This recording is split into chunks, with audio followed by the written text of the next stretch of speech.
You grew up here, on this farm. After 20 years being away from it, you finally returned. The sun is setting. The fields before you are an unmaintained mess of what they used to be. You can't remember why you ever left. Maybe it was Dad's cold indifference, or Mom's spiral into depression. But maybe, just maybe, it has something to do with the thing standing in the field. The thing shaped like a person, yet entirely featureless. It stares at you without eyes. The wind sweeps over the fields. You're too afraid to move, yet at the same time, you feel more at home than you've ever felt before. Enjoy these allegedly true scary stories of creepy happenings on farms, with the sounds of wind over fields and other relaxing sounds. 1. Pooka by Neeslob20. This is the story of the scariest moment of my life, which occurred in 2002 in rural Ireland. I am a city boy through and through. I was born and raised in Waterford City, in the province of Munster in Ireland. I was attending college in Waterford, where I was studying software development. Yeah, I was one of those computer geeks. Every summer, I worked on my uncle's farm in County Wexford to get money to pay for my college, and this is where I was when this story happened. My uncle was a very quiet guy and a very easy guy to work for. I spent my days plowing and baling the fields with him, along with my cousins, over the summer. It was the classic off-the-books job. I got to live with him rent-free, and I received €200 a week. One day after we were done plowing for the day, my cousins and I were out eating dinner on the picnic benches when I saw this large, dark eagle hovering over the farm. I remember pointing it out to my oldest cousin Sean by saying, "I've never seen an eagle like that before." And that's when things got really weird. My cousins looked up at it, then they looked at each other. Their faces had blank expressions. And then Sean looked at the youngest brother, Patrick, and said, "Quickly, round up some corn and leave it out for it." I just sat there in utter confusion as my youngest cousin Patrick stood up and headed down towards the fields. I asked Sean, "Why are you giving that huge thing corn when they don't even eat it?" Sean replied sternly, "Look, no eagle is that big. That is a pooka." At this stage, I just assumed my cousins were the classic superstitious country people. I informed them that I did not really know what a pooka was, and they told me that it was a malevolent, shape-shifting being that usually takes the form of large black eagles and black horses. They would besiege people's property and try to lure them out with their human-like speech to take them in the night. They said if we hadn't left out corn, then one of us would not be there in the morning. I don't know what to think of this, but I do know I've never seen an animal like that, a jet black eagle with a wingspan of at least 50 feet. Please tell me that there's an animal that matches that description somewhere in the world. 2. Creature in the Woods by KChat6542. It was the spring of 2012, on a nice sunny day at about 3 o'clock in the afternoon.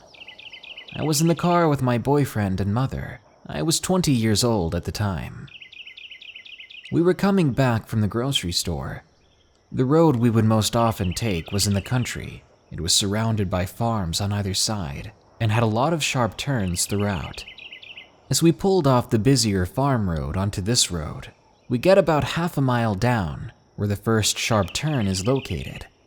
At this point, right before the curve, there is a large field located diagonally right to our position in the road.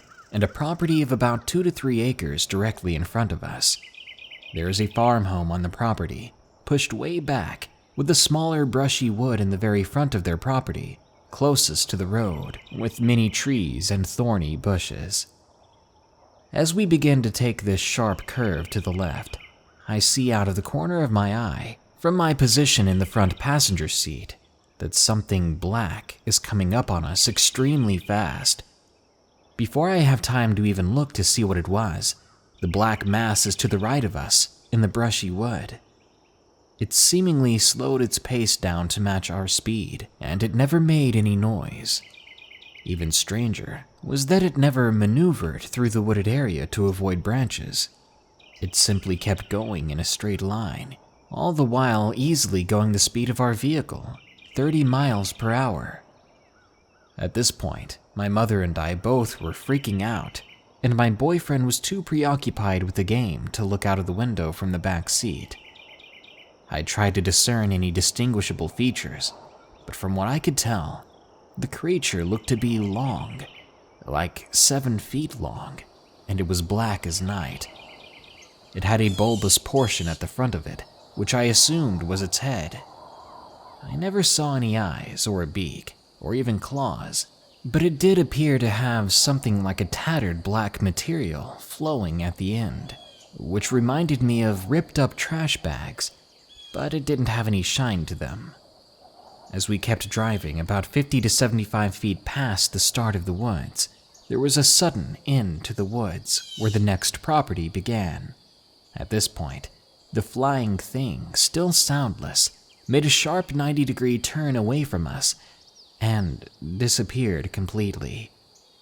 I remember feeling very frightened and paranoid for about a week after this, and I refused to go outside alone. We lived in the country with no streetlights, with no floodlights coming from the house to light the property, and we lived across from a large wood ourselves. Some people have tried to tell me that it was a species of large owl, or even a type of hawk, but I can't accept that. I've been ridiculed for thinking that it's anything other than a normal animal, but from my experience, this was something not of this world.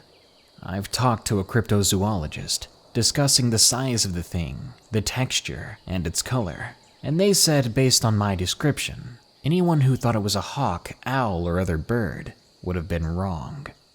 Believe me, I wish it was normal. 3. Bigfoot Sees Me by Peyton. This was when I was about 12 years old. I was in my room playing video games and messing around. We live out near a farm, so there is a bunch of wildlife nearby. As I'm playing my games, I can hear something outside, but I thought nothing of it.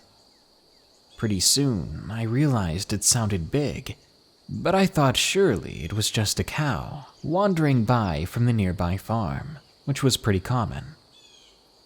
But just in case, I opened my blinds and I looked toward the farmland. I did see something about 50 feet away. It was dark, so I couldn't tell what it was, but I could see that it looked like a man, a very, very tall man. At first, I thought it was my neighbor, because he was pretty tall, but this thing wasn't wearing clothes, and it had patches of fading fur or hair. I remember, as I was watching, my phone rang, and when it did, the creature looked over, his neck jerking towards me, like a dog suddenly standing at attention. It stared at me through my window, and my heart began to pound. I rubbed my eyes hard, and when I opened them again, the animal was gone.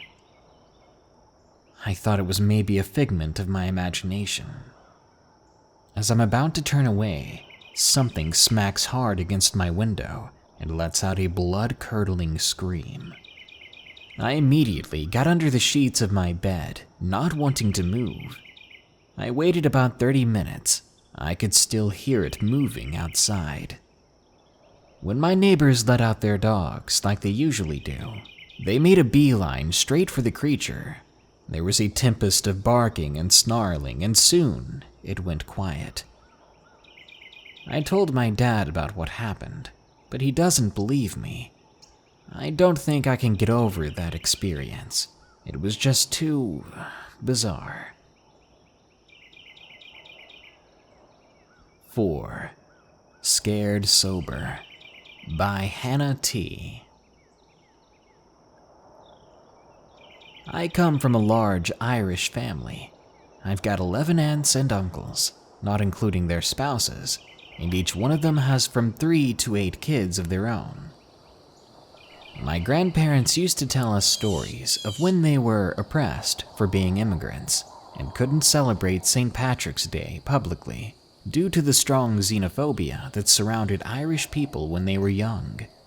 So, considering how large a family we have and how much we were taught to appreciate it, St. Patrick's Day is a big deal for us. Every year, we go to my tiny hometown where all the kids get together and wreak havoc, while every adult with access to alcohol gets so smashed that the older children have to corral the little ones before they start their own version of the purge. Everyone between the ages of 15 and 20 has to stay completely sober so we can make sure everyone else gets a safe drive home. I've had to get my fair share of aunts and grandparents back to their houses in the early morning hours, and by now I'm used to avoiding beer and taking care of them, even if I can legally drink now. But that year, I'll never forget. It was 2012, the St. Patrick's Day immediately after I lost both of my grandparents on my father's side. It really tore my family apart, but we promised one another to have a great holiday, if only to honor their memory. That year's celebration was like most of them. A few drunken tears thrown in, though, but all in all, it was pretty fun. Once the partying was over, it was my job to make most of my aunts and uncles with fewer children come home, so I didn't have to make more than one trip in the family van to drop them off. The last one on my route was Kenny, my dad's older brother, who lived in my grandparents' empty home while his kids were staying with his ex-wife. I can't imagine how hard it was to stay in that house after losing his parents, but he never complained. Here are a few details for context to the story. This place is a huge farmhouse, 12 miles from the nearest town, surrounded by fields and crops and grazing area for the cattle that my grandparents had bred and raised. All the cows had been sold since Grandma and Grandpa passed, and the whole place felt unbelievably empty as soon as I pulled into the driveway. I got my uncle up to his room, made sure he was okay, and started eating some Pop-Tarts in the kitchen, which he promised to give me for being such a good sport and driving people home at 4 in the morning. I hadn't been in the house since my grandpa was diagnosed with a brain tumor the size of a baseball last November. It was right at the base of his skull, just to the left. He had passed from it a few weeks later. My grandpa was a tough bald guy who liked cigarettes just a bit too much. I always looked up to him, so you can see why I really missed the old place. It smelled like smoke and rain, and it was nice to see all the memories I had of my grandparents. As I finished up the last Pop-Tart and put my jacket back on, I could see a figure sitting in the living room, looking at the TV. The chair that whoever it was sitting in was between myself and the television, and since they were looking at the TV, I couldn't see them very well.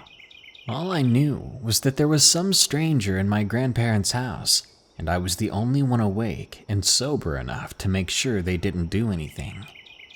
Not taking my eyes off of this guy for a second, I grabbed my pocket knife and the baseball bat my grandparents had in their cupboard, which I had bought for them since it was signed by the 1997 Chicago Cubs.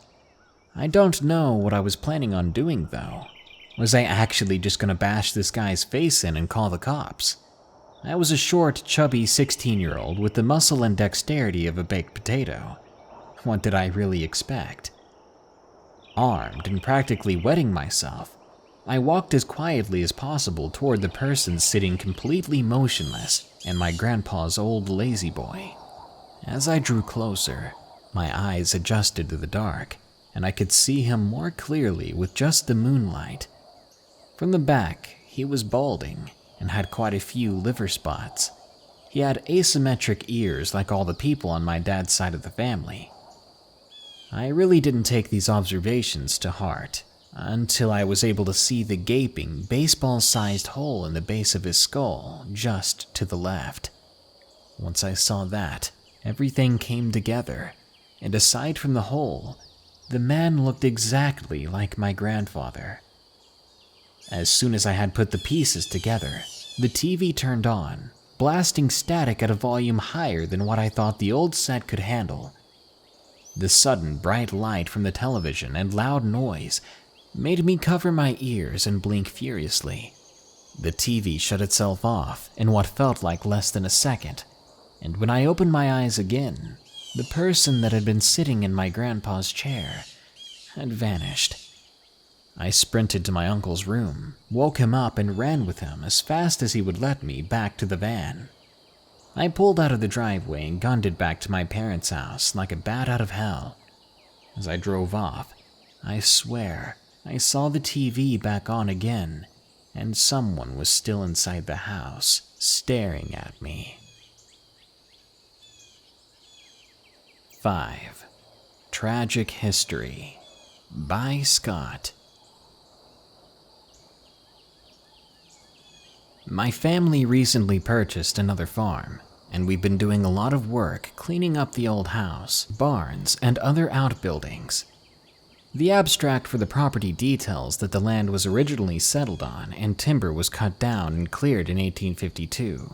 While the original structures are gone, most of the barns in the old farmhouse are anywhere from 90 to 120 years old. So I figured there might be some interesting artifacts with so much history in one place. After several consecutive days spent on the property, exploring and cleaning, my parents left me there one afternoon to keep working alone while they went to unload a trailer of junk. After perhaps an hour of fixing a fence, I all of a sudden heard what sounded like muffled voices in the barn. I thought perhaps they had returned, but I soon realized there were no vehicles in the driveway. I asked who was in the barn. Perhaps a neighbor had walked over, I thought. I walked into the doorway, realizing that whoever it was upstairs in the empty loft. This barn is massive, and it sounded like boots walking across and clanking on the floor at the other end of the barn. However, the voices ceased. I climbed up the nearest ladder and poked my head through the opening, only to discover no one was there. I thought I was losing my mind, and shortly afterward, my parents returned home. We did another thorough search of the building after I explained to them what I had heard. Of course, we found no one and nothing like I did. There were no more strange occurrences until this past weekend. On Friday night, we stayed in the house because it was clean enough to sleep in. I awoke to find what looked like a tall shadow standing at the other end of my room. I was completely frozen, but after several seconds or perhaps a minute of staring at it, I stood up, and it seemed to vanish. I decided that I wanted to do more research into the history of the property, and perhaps to talk to the nearby landowners, who may have known past families who lived there. One of the nearest neighbors, about a mile away, is a 92-year-old man named Ralph, whose family had lived in the area for over 150 years. What Ralph told me chilled my blood. After asking him if he could speak to the history of the property and the area overall, he immediately told me about the Bush family. He said they are distant relatives of the presidential family, and that there were several brothers who came to the area around 1910. Apparently, they came from money as well, as they bought most of the properties around theirs, and they took turns helping each other build a nice house and some barns on each of the acreages.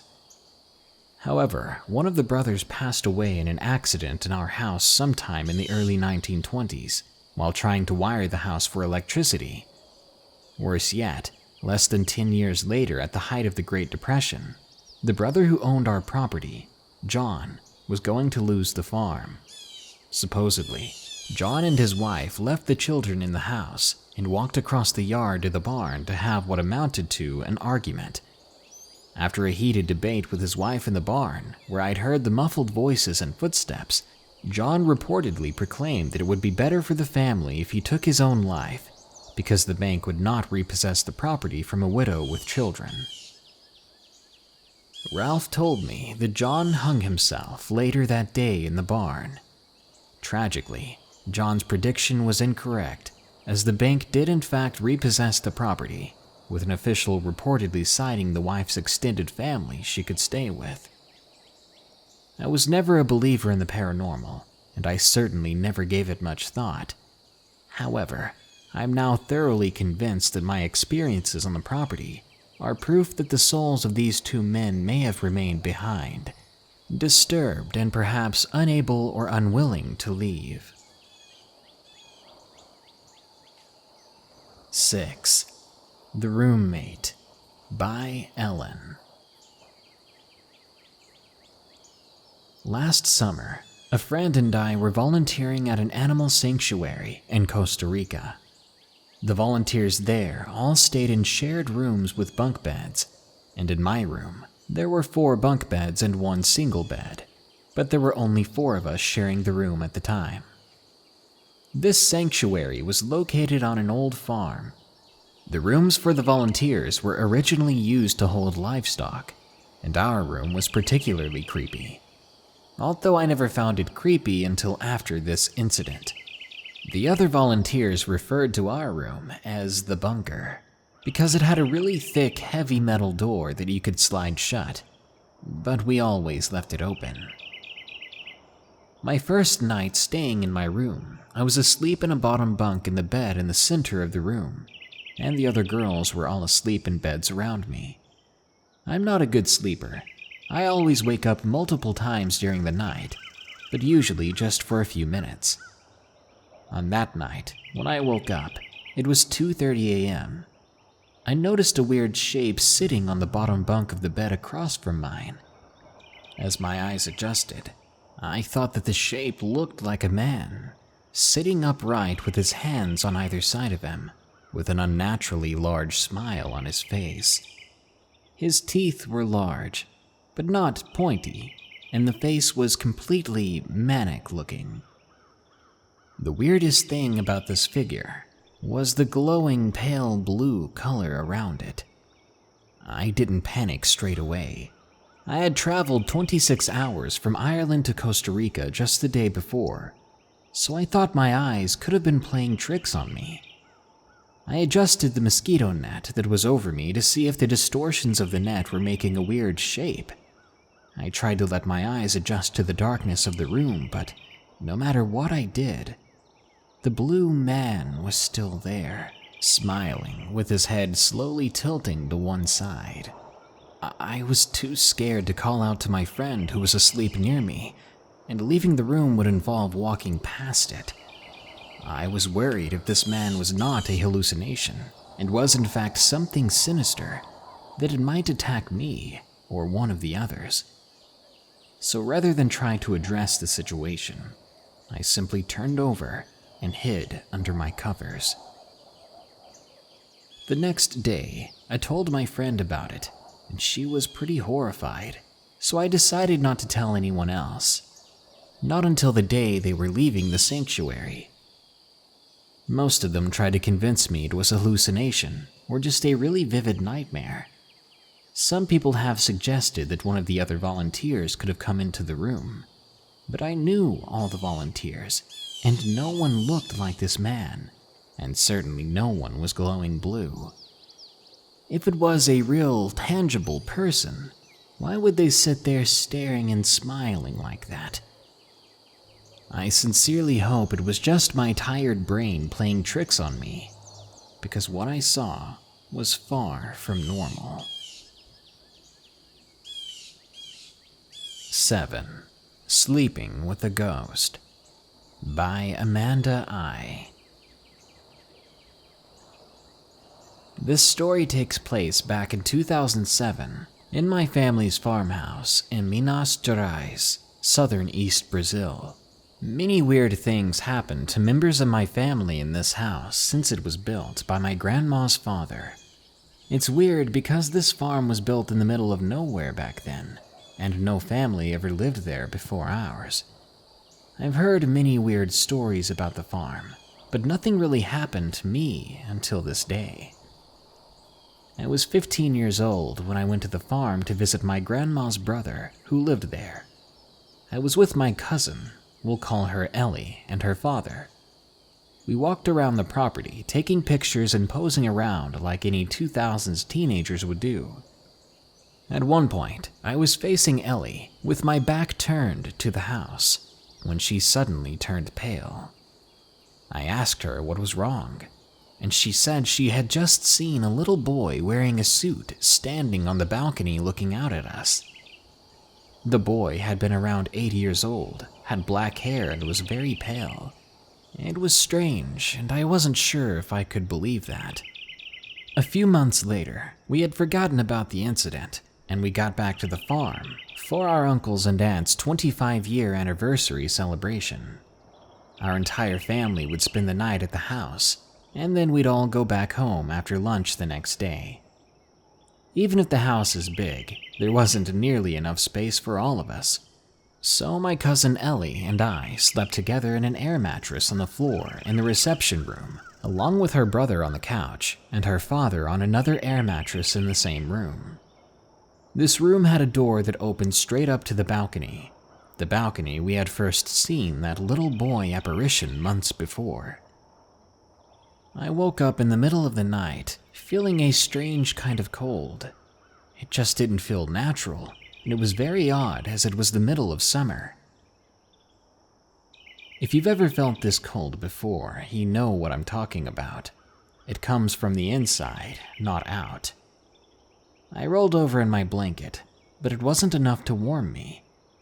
I realized Ellie was also awake, and she was shaking. We tried to get warm and go back to sleep. We actually managed to, but after a while, our 7-month-old cousin was crying in the bedroom next to us, and it woke us up. After he stopped crying, we could fall asleep again, yet we woke up once more, feeling that strong cold. It happened around 4 or 5 times during the night. The next day, I slept until lunchtime when my mom woke me up to go eat. I told her I hadn't slept well because of how cold it was that night. She looked at me worried and said she couldn't sleep because of how hot it was that night. She had slept with the window open too, and the fan turned on, yet still had trouble. I asked my cousin and uncle who slept in the same room as us if they felt the same. My cousin even said he woke up in the middle of the night and had to take off his shirt because he was too sweaty. Before we left, I told the story to my grandma's brother who lives on the farm, and he said one day he woke up feeling an intense and strong cold, only to find a little pale boy sleeping next to him in his bed. 8. Creature Trail by ToasterCat24. This story took place on the 13th of August at my grandma's house. For some details, my father owns a car care business near my grandmother's place, so I wanted to stay at her house for the night. What I do for fun at her place is shoot my grandfather's old Daisy BB gun in the yard and the forest behind her home.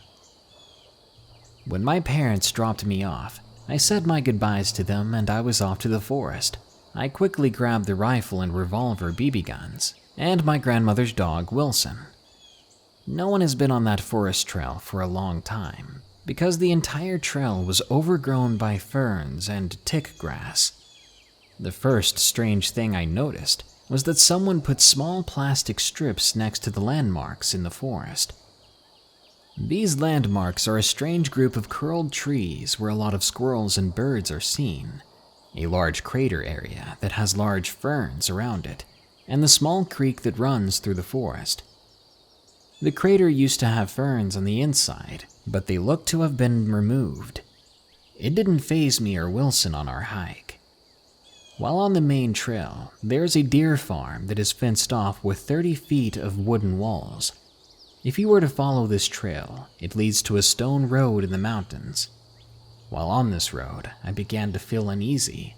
It was that gut feeling that if I was to keep walking on that road, something bad was going to happen. The deer farm was unusually quiet. I turned to leave, but Wilson did not want to go the way we came. He was frightened.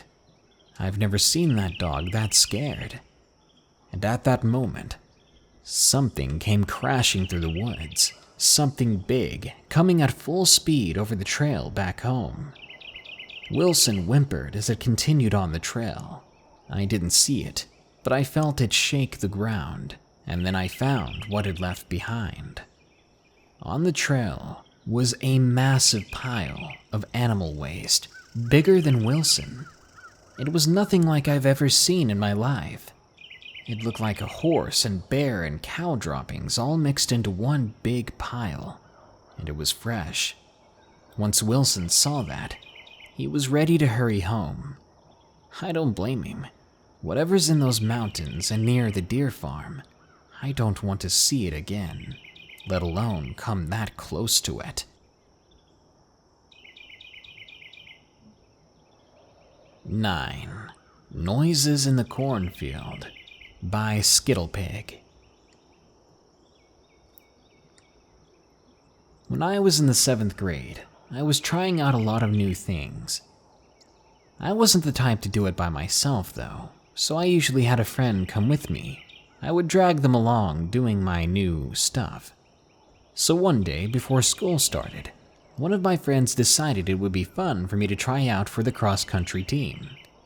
I'm not a very fit person, but pacing a few miles wouldn't be too hard for me, I thought, so I agreed to join. Practice was always after school and was usually fun. I got to meet a bunch of new people, some of which are still my friends today. After practice, my mom would let me have an hour of break time, and then I was expected to run another mile.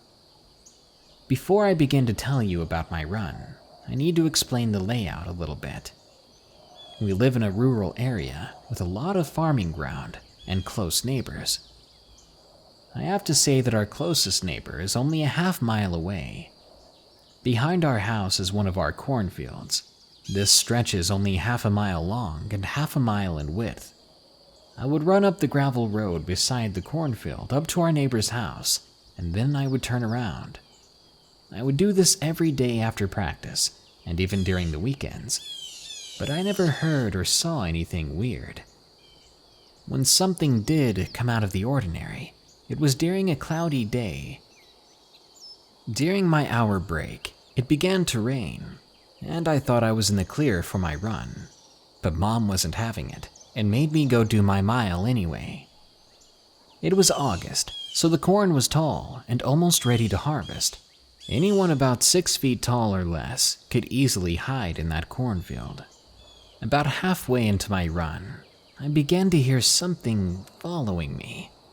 It wasn't too loud, so I just thought my dog had come out with me. I didn't think to turn and look in the corn, since it wasn't a big deal that she was following me, but I did call out. I said, "Go home," to her, but a few minutes later, I heard a soft voice coming from the corn, and it was mocking me. "Go home." I have a sister that likes to bother me, and she sometimes mimics me to make me mad. So I stopped and yelled to her, "Get out of the cornfield, sis, or Dad's gonna be mad you walked all over the stalks." I heard nothing for a minute, so I just thought she was playing a prank on me. Until I heard the voice again, only slightly closer. "Go home." I was a little confused and decided to turn back and just go home. As I did, I could hear something sort of limping behind me. It didn't have a pattern like most animals do. It was random and all over the place. I was right at the end of the cornfield when I decided to look behind me. All I saw was a long black arm coming out of the cornfield, then it quickly flew back in. What I did see were extremely long claws and fingers. They were long and bony, almost like an elderly person's hand. I ran back into the house and never spoke a word about it, not even to my sister. That year, I dealt with some mild insomnia and bad dreams because of this. A few months after, during our Christmas break, my dad called all of us to the window that shows the whole backyard. You could see the barren, snowy land that was once the cornfield, but something was running across it extremely fast. Something that was black and slender. We only saw for a few seconds before it was out of view. I stood there in shock, and Dad said that it was probably just a weird, malnourished black bear. But I knew it was the thing that I saw that day, and I hope I never run into it again. Now that I'm in 10th grade, a new year has started, and my sister and I have both joined the same sport. But it also means I have to run down that road every day after practice. I only hope it doesn't show itself again. 10. Something Attacked Me by Peter C.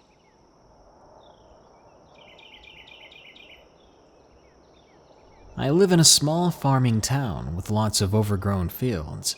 I was 12 years old, and my friends, the same age, loved the paranormal and explored a lot of the fields and abandoned properties around us.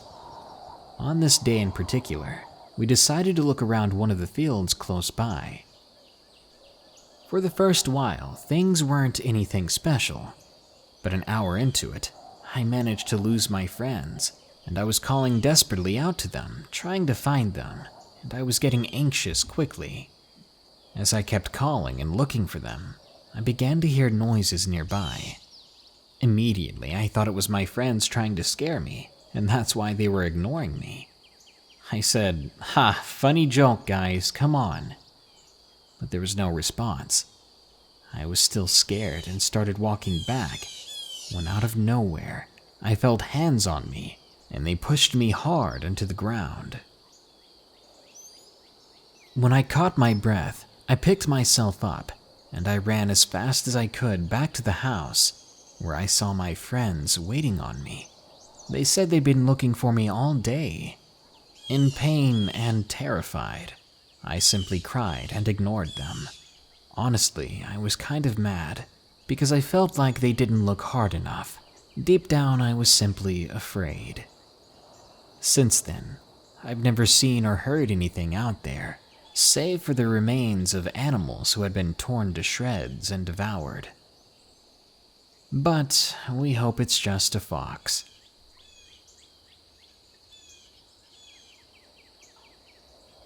Farms allow our country to be well-fed, but farmers often lead very harsh and hard-working lives.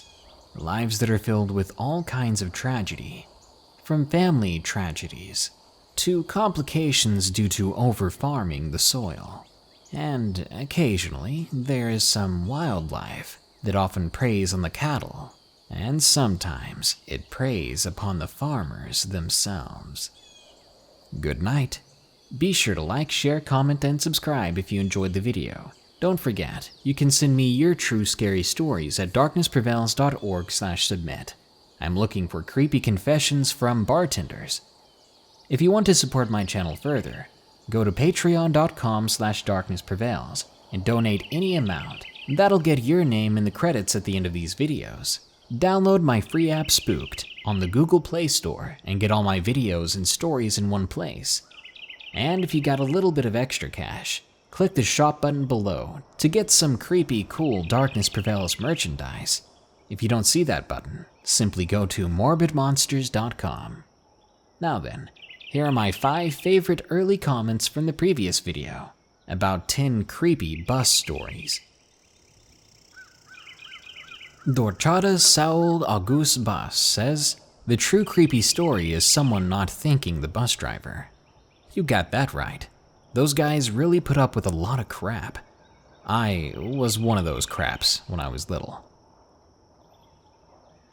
Kampa Yoshi says, the wheels on the bus go round and round. If crap goes down though, they better go stoppy or I'm jumping right out the window. Derek Smithson says, honestly, I have no idea what he's trying to say. If anyone has any idea what this puzzle of words means, leave a comment.